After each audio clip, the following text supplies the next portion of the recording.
what's going on, guys? So I want to make a quick video here to address a very common issue that I'm seeing with a lot of you when it comes to your conventional and sumo deadlift, getting the bar off the floor incorrectly in a way that's really messing up your potential for strength. Now, what we need to understand in order to fix this issue is that our force vector in the deadlift should always be going up, right? Up and maybe slightly back, but never ever forward, all right?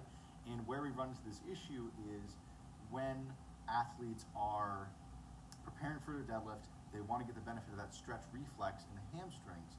So, a lot of guys go into the deadlift, this is how I deadlift. You bring the hips up, right? You get some tension in the posterior chain, and then you bring your hips down, chest up into the starting position, then push with the quads to break the bar off the floor. And there's nothing wrong with that. That's a very good way of doing it. It's a great way to slacken the wedge and build up some tension before we break the bar off the ground. It's totally fine to do that. The issue that we run into is if we're getting set up and we have our hips up, and then as we come forward, in order to get the benefit of that stretch reflex, we snap our hips down too fast and shove the bar forward away from us. Right? We never, ever want to be doing that, okay? If you're doing that, the bar is going to roll. Plates are round, it's going to roll away from you on the floor, and then you're putting your positioning at a disadvantage, okay? What I want you guys to keep in mind is that positioning is always more important than just raw power, okay?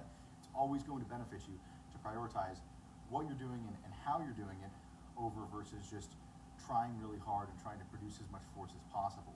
We want you to do both those things, but to a slight degree, positioning is a little bit more important, okay?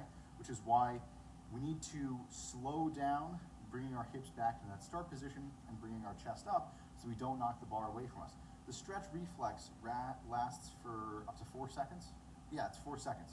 So if you slow things down a little bit and make it take 2 seconds to get into your starting position versus half a second, you won't knock the bar away from you, and you will still be getting the full benefit of that stretch reflex in the hamstrings. 4 seconds is a long time in lifting. So if you're here, instead of being up here and snapping down really fast and knocking the bar away from you, simply start here and bring your hips down, chest up, slowly pause, boom, go. That was really not that much slower, and I paused there for a moment just to make sure that my positioning was good, which I definitely think a lot of you can benefit from.